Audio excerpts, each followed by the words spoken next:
Hi, എല്ലാവർക്കും ace cooperative academy സ്വാഗതം ചെയ്യുന്നു. എയ്സ് കോപ്പറേറ്റീവ് അക്കാദമിയുടെ പുതിയൊരു വീഡിയോ ആണ് നിങ്ങൾക്കായി ഞങ്ങൾ സമർപ്പിക്കുന്നത്. 2023 അസിസ്റ്റൻ്റ് സെക്രട്ടറിയുടെ എക്സാമിന് ഗ്രാമർ പാർട്ടിൽ ചോദിച്ചതായ ചോദ്യങ്ങൾ മാത്രമേ നമ്മൾ ചർച്ച ചെയ്യുന്നുള്ളൂ. ആ ഗ്രാമർ പാർട്ടിൽ വന്നിരിക്കുന്ന ടെൻസുമായി ബന്ധപ്പെട്ട ചോദ്യങ്ങളാണ്. അപ്പോൾ എയ്സ് കോപ്പറേറ്റീവ് അക്കാദമി മുൻവർഷം ചോദിച്ചതായ ചോദ്യങ്ങളെല്ലാം ഇങ്ങനെ നിങ്ങൾക്ക് വേണ്ടി പരിചയപ്പെടുത്താറുണ്ട്. അപ്പോൾ ഓഫ്ലൈൻ ക്ലാസ്സും ഓൺലൈൻ ക്ലാസ്സും നിങ്ങൾക്ക് ലഭ്യമാണ്. ഒന്നാമത്തെ ചോദ്യം, അവർ head master always walk to school എന്നാണ്. ആ വാചകം നിങ്ങൾ ശ്രദ്ധിച്ചോളൂ. അത് ഗ്രാമർ പാർട്ടിലുള്ള ഒരു വാചകമാണ്. ടെൻസ് ബേസ്ഡ് ആയിട്ടുള്ള ഒരു ചോദ്യമാണ്. കോപ്പറേറ്റീവ് ബാങ്കിൻ്റെ എക്സാമിനെല്ലാം നമ്മൾ എടുത്ത് പരിശോധിച്ച് കഴിഞ്ഞാൽ ടെൻസുമായി ബന്ധപ്പെട്ട ചോദ്യങ്ങൾക്ക് വളരെ പ്രാധാന്യമാണ്. അപ്പോൾ ഒന്നാമത്തെ ചോദ്യം ഏത് ടെൻസുമായി ബന്ധപ്പെട്ടതാണ്? ആ വാചകം സിമ്പിൾ പ്രസൻറ്റ് ടെൻസുമായി ബന്ധപ്പെട്ടതാണ്. എന്തുകൊണ്ടാണത് സിമ്പിൾ പ്രസൻ്റ് ആണെന്ന് പറയാനുള്ള കാരണം, ആ വാചകത്തിൽ ഒരു ക്രിയാവിശേഷണ പദം ഉപയോഗിച്ചിട്ടുണ്ട്. അത് ഓൾവേസ് എന്നതാണ്. ഓൾവേസ് എന്ന് വന്നാൽ it shows a habitual action. Simple present tense is used to show a habitual action. ഇനി നമുക്ക് നോക്കാം, ആ വാചകത്തിലെ സബ്ജക്റ്റ് ആരാണ്? ആ വാചകത്തിലെ സബ്ജക്റ്റ് അവർ ഹെഡ് മാസ്റ്റർ എന്നാണ്, ഞങ്ങളുടെ പ്രധാന അധ്യാപകൻ. ഏകവചനാണോ ബഹുവചനാണോ? ഏകവചനമാണ് ആ സബ്ജക്റ്റ്. അപ്പോൾ ക്രിയയും എന്തായിരിക്കണം? ഏകവചനമായിരിക്കണം. ആൻസർ വാക്സ് എന്നാണ്. വാക്ക് എന്ന ക്രിയയെ ഏകവചന രൂപത്തിലേക്ക് കൺവേർട്ട് ചെയ്യുമ്പോൾ എസ്ഒ ഇഎസ്ഒ ഐഎസ്ഒ, അതായത് to make a verb in singular S ES IS നമ്മൾ എന്ത് ചെയ്യണം? ചേർക്കണം. അപ്പോൾ ഇവിടെ വാക്ക് എന്ന ക്രിയയോടുകൂടി എന്ത് ചേർത്തു? യെസ് ചേർത്തു. അന്നേരം എന്തായി മാറി? അവർ head master always walk to school എന്നായി മാറി. ഇനി രണ്ടാമത്തെ ചോദ്യം നിങ്ങൾ ശ്രദ്ധിക്കൂ.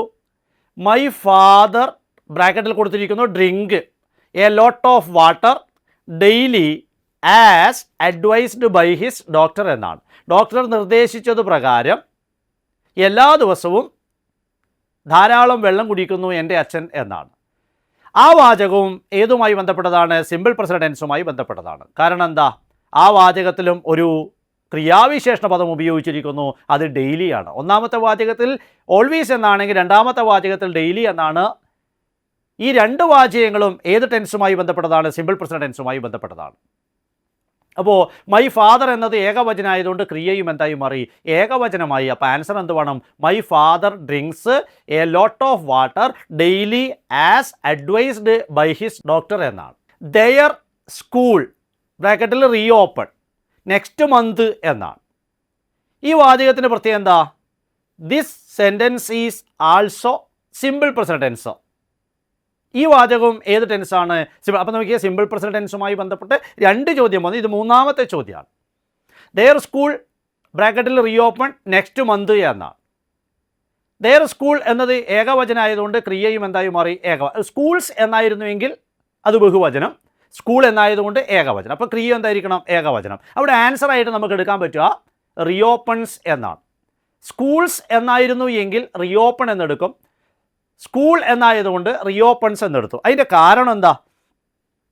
സിമ്പിൾ പ്രസൻറ്റ് ടെൻസ് ആ വാചകത്തിൽ ഉപയോഗിച്ചിരിക്കുന്നത് to show a planned future action or scheduled programme എന്നതാണ്. മുൻകൂട്ടി തീരുമാനിച്ച് ഭാവിയിൽ നടക്കുന്നതായ കാര്യം.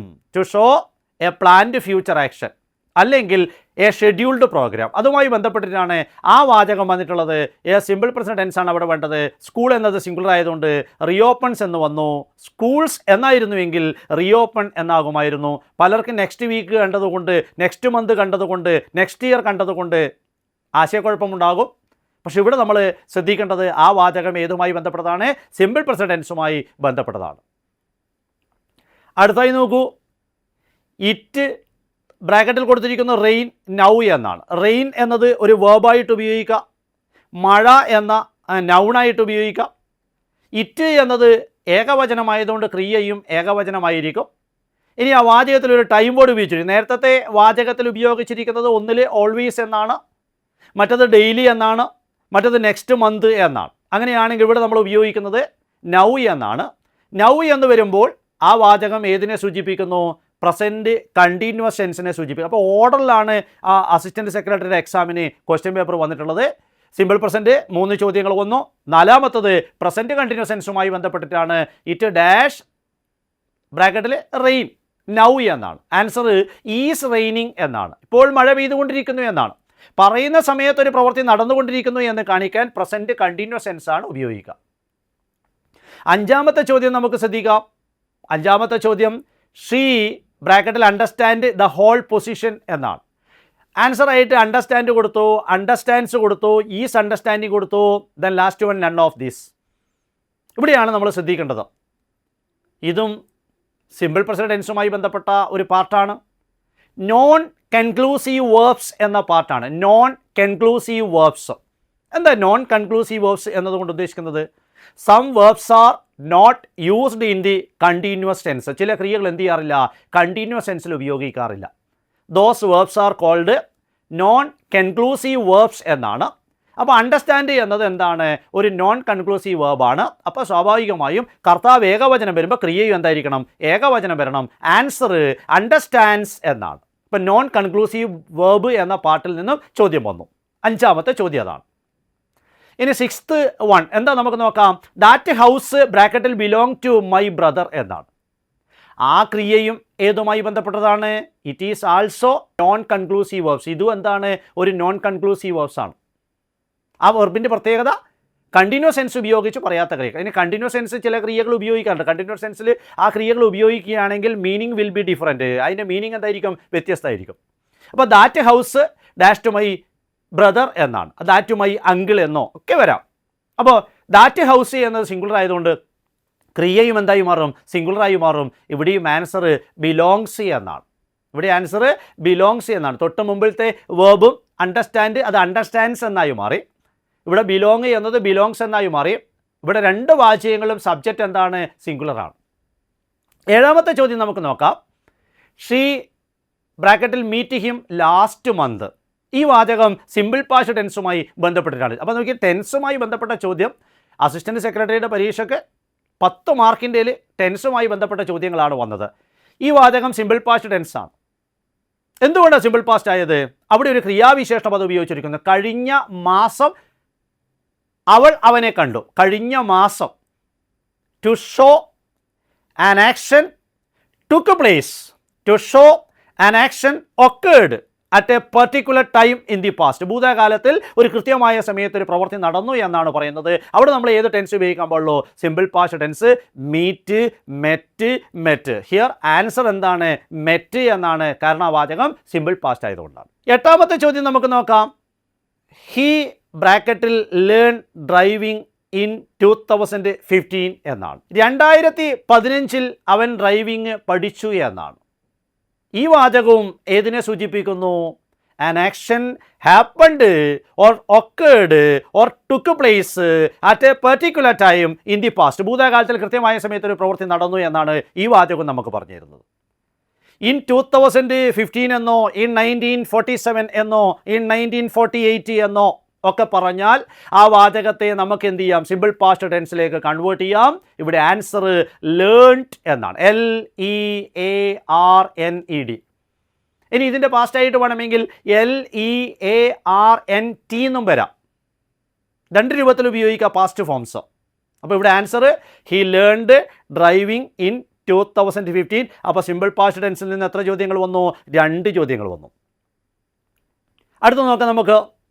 ഷീ ബ്രാക്കറ്റിൽ return all the books to the library last week. Last week നേരത്തെ തന്നെ ലാസ്റ്റ് മന്ത് എന്നാണ്, ലാസ്റ്റ് ഇയർ എന്നാണ്, ലാസ്റ്റ് ഡേ എന്നാണ്, ഇൻ 2015 എന്നൊക്കെയാണ് വരുന്നത് വിചാരിച്ചോ. അങ്ങനെയാണെങ്കിൽ ഇവിടെ എന്താ വന്നത്? Last week. ലാസ്റ്റ് വീക്ക് എന്നതും എന്താണ്? ഒരു കൃത്യമായ ഭൂതകാല സമയമാണ്. A particular time in the past.